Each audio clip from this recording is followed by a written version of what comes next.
Mayor, let's just talk about the economy and, with so many businesses being forced to close, restaurants being limited, what does this mean for our city? Like, how are we going to move forward from this?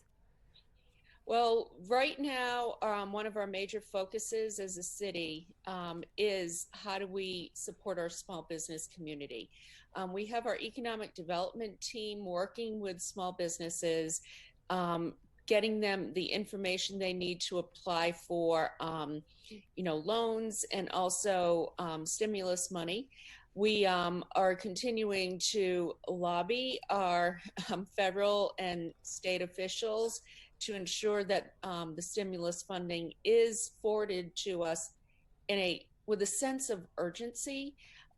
We in Raleigh cannot access stimulus money directly. It has to go through the state. So we're just hoping that people will act with a sense of urgency because these small businesses can't wait. We're also working with the Chamber of Commerce and getting them information on a daily basis on things that have changed, what's new, how they can help. So we are very committed to the small business community, and we're looking at other ways and researching other ways that we can assist. Mayor, what would you recommend the citizens doing to support local businesses while at the same time following the mandate, the social distancing, and the stay-at-home orders? Well, first off, ordering curbside from restaurants. Last week we went to Cantina 18 and had a bit of nostalgia because the chef there, Jason Smith, also had the old Seaboard food there, and it was great. Great to support folks like that who are committed to our community, all of whom are. So do the curbside takeout once a week if you can afford it. The other thing is instead of going online and buying from Amazon, go online and buy from one of our local retailers. Go buy a gift certificate or a gift card to one of our retail shops. All of those small steps can help keep people afloat during these difficult times. Great advice there. Mayor Baldwin, we know that a lot of the high school graduates walk across the stage at the convention center. Have you heard anything about whether or not that's been postponed or canceled altogether? I have not, but I know that pretty much everybody has like canceled graduations, Hmm. meaning on a college level. I just don't see how we could move forward at this point in time. With that, I mean, it's a disappointment because that's one of the great moments of high school is walking across that stage and Hmm. getting your diploma. Perhaps I have not talked to our school board members, but perhaps that could be delayed and it could still happen later in the summer. Perfect. Mayor Baldwin, let's talk about, unfortunately, we had a loss of life, a sanitation worker who was diagnosed with COVID-19. How are his coworkers doing? Anybody else test positive after that? Um, Based on what I've heard from the city manager who has visited with them, they are obviously very sad, but they have a fighting spirit and a great attitude. We have been very careful in ensuring that they get extra protection, the PPE, the Hmm. personal protection. Um, and we just have two people on a vehicle now instead of the usual three. So somebody's in front, somebody's working the back, just to keep that social distancing.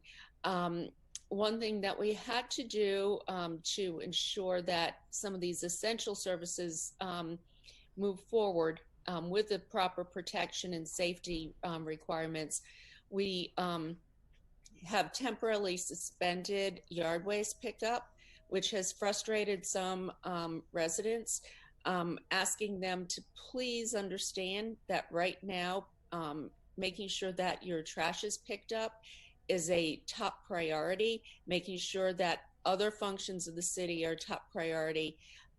Bear with us, yard waste will be picked up, but right now we have other major priorities. So this brings me to my next question. I received word that a Raleigh police officer tested positive for COVID-19. We contacted RPD about this, and all they would say to us is no comment. Mhm. So I'm a little bit concerned because if there is a police officer that tested positive and is out in our communities, do you believe that the citizens have a right to know? Well, there are like we're it's difficult because we have to follow HIPAA laws Hmm. relating to healthcare. I had not heard that yet, but I will check into it. Okay. Because the point is we're not asking to name the officer, but if this is an officer Right. that has been at a scene or talked to the media or whatnot, people should take precautions. Yes, I totally understand what you're saying, and like I said, I will check into that and see what the situation is. Okay. Mayor Baldwin, Jody McCreary, he's our data digital reporter, and he's got a question for you. In the Okay. month of March, there was nearly a 30% drop from 2019 in March in the number of crime reports. That's according to RPD's data. Home burglaries are down 40%. DWIs are down more than 40%. Do you think that these drops are at least partially attributed to social distancing, bars being closed, and people staying at home? People are staying at home, and absolutely that is the primary reason. One thing we have seen is an increase in domestic violence calls, and that is very concerning to us. So we're trying to balance it all and make sure the people who need our protection get it. Okay. Mayor Baldwin, anything that you wanted to mention or bring up or let your city know? Now's the time. Well, one thing the city council did this week is all our members agreed to contribute to a fund that would provide money to three of our nonprofits that are on the fighting, fighting Right. COVID-19. They are the Interfaith Food Shuttle, um, Oak City Cares, which supports our homeless, and the North Carolina Restaurant Relief Fund, which supports our restaurant workers. So we asked for match. We raised the money. It was 6,500. That we matched that today.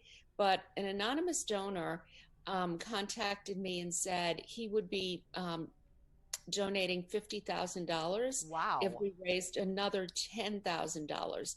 So if you could go to the Interfaith Food Shuttle website and make a donation, we could really have an impact on these three nonprofits that are fighting COVID-19 on the front lines. Mayor Baldwin, that's fantastic. And we work closely with the Interfaith Food Shuttle, so we'll definitely make sure we get the word out about that. So, Oh, that's awesome. When we started this, we hoped we would raise 20,000, mhm. but having a very generous donor come forward, it made me cry yesterday. It was happy tears, but it was very meaningful. Well, we live in a wonderful city and a wonderful community. Mayor Baldwin, thank you so much and enjoy this Good Friday. And we certainly appreciate your time and taking time to sit with us. Happy Easter and happy Passover to everybody. Thank you. Thanks, Mayor.